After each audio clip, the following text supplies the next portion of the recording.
It's been in the news this week about secret talks between the IRA and the UVF in the early 70s. I'm just kind of curious, was there anything back then, talks between the IRA and Unionists in the North, or was it not really a factor? With direct talks, I mean, in other words, ones via London. I suppose over the whole period, maybe Michael, right up to the truce, the treaty. I don't know of any.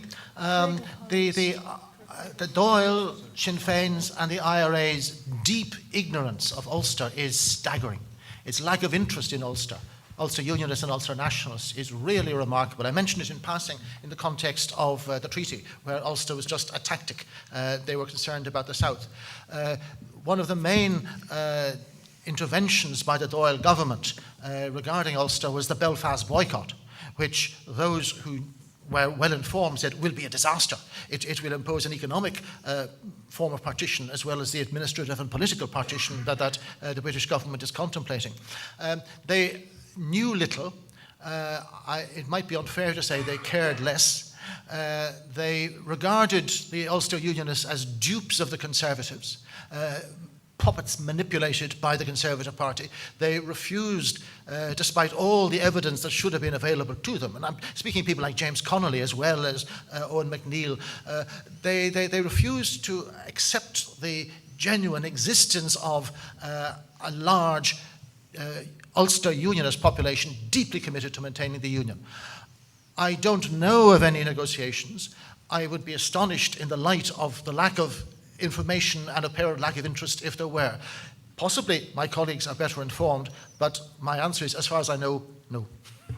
Anybody else? As Marie knows as well, but the Craig Collins talks after the treaty, but so fairly profound, but there's nothing of any evidence, and what they yielded nil, but they were a nice social occasion with, I think they had tea and pleasantries, but that was the extent of there was a Dáil it didn't committee. move any border issues anyway. So just to pick up on Michael's point, though, I think I would agree with him about the lack of the ignorance, deliberate or otherwise, of the Sinn Féin leaders of Ulster. But that was something they inherited from the Irish Parliamentary Party. It was another one of John Redmond's failings, that he thought, well, when we get Home Rule, the Ulster Unionists will see how wonderful we are and they'll all be happy. And maybe the point at which there should have been negotiations between certainly the two Irish sides, was the aforementioned Home Rule negotiations that took place after the Rising. This is something that isn't flagged enough, I think. There was a genuine effort after the Rising to introduce Home Rule in Ireland, and that's maybe one of the big, if we want to get into the popular counterfactual history, what if they had succeeded in bringing in Home Rule after the 1916 Rising? It was knocked on the head partly by Southern Unionists who were scared of what would happen to them, but largely because the Welsh wizard was on the one hand telling Edward Carson, oh, partition, of course, you'd be out for good, we won't send you into that crowd, and telling John Redmond on the other hand, we'll let them stay out for a few years and then they'll go in. And once Redmond and Carson found out that Lloyd George was telling them two different stories, that was the end of the negotiations. Maybe if they had them sitting down face to face at that point, they might have worked something out, but I think that it's ignorance of the North, and I think an unwillingness to believe that Northern Unionist sentiment was as committed as it was a disease common to all Irish nationalists in the 1910s. Sorry, Frank, you would like to come back? could I pick on my colleagues, Marie and Michael, to help me out perhaps? We spoke of Barry in West Cork. He's ex-British Army also. Mm-hmm. I'm wondering, we talk about those displaced young men, those landless young men, the lack of the safety valve of immigration. It's shut down. You cannot leave in 1918, 1919, 1920. Do we have any data in terms of the I don't think Peter Hart really has even done that, God rest him, but in terms of those who are ex-British force members, whether the Great War or in India, who were actually, I think we have Emma Dalton may have been, there were a number of fairly significant, and Barry we know about, but any sense of others there that are again part of that, they're back home, they're demobbed, and not unlike those who joined the TANs perhaps in England, these fellows they've got an axe to grind, and they're also patriotic as well. The North Longford Flying Column, which I think had 20-something members, had at least 2 members who had served in the British Army during the First World War. And had some training. And that's one small, one fairly small IRA unit. So the IRA's attitude to ex-soldiers was one of two things. If you joined them and brought your gun, which they didn't have many of, good on you, and you brought your military expertise, you actually knew which end of the gun was for firing, unlike some of the IRA men at the start of the revolution. But if you didn't, if you weren't noticeably on their side, then you were automatically a suspect. You were automatically suspected of spying. A lot of ex-soldiers did work for the Crown Forces. They got employment, say, with just as menial jobs in police stations and things like that.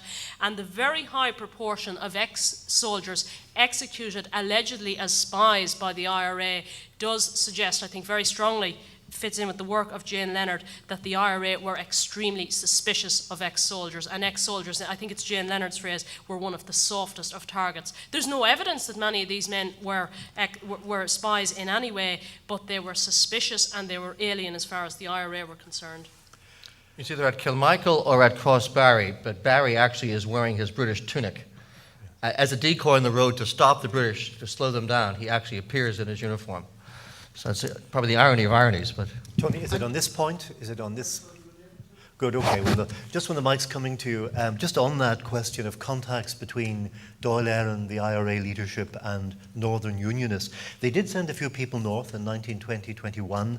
A man called Dermot Fawcett, who was a lawyer from Cork, talked to Northern industrialists privately on behalf of the Dáil about what their terms would be to come into an Irish state. He spoke to people like barbers of Barber Threads, Thomas Gallagher, the tobacco magnate. Much of this helped by R.M. Henry, Professor of Classics in Queen's, who was an early Sinn Feiner and indeed an historian of Sinn Fein. And then there was a committee in Ulster set up in 1921, which included Northern TDs like Sean McEntee, Belfast-born, Ernest Blythe, and the Reverend Dr. Irwin of Killeed, who was actually imprisoned in Belfast for his Republican activities, though he was a Presbyterian minister. And they certainly advocate talks with the Northern Unionists before the treaty. But really, apart from a meeting between De Valera and Craig at the beginning of May 1921, when the partition parliaments were being set in place, although Sinn Féin obviously were unprepared to use the southern ones apart for electoral purposes. De Valera, at that meeting, which lasted 4 hours, I mean, Craig said De Valera spoke for about 2 hours. After 2 hours, he'd got to the reign of King Brian Boru. He said, he gave Craig said, a lot of history, it keeps some of us in jobs, a little geography and some economics.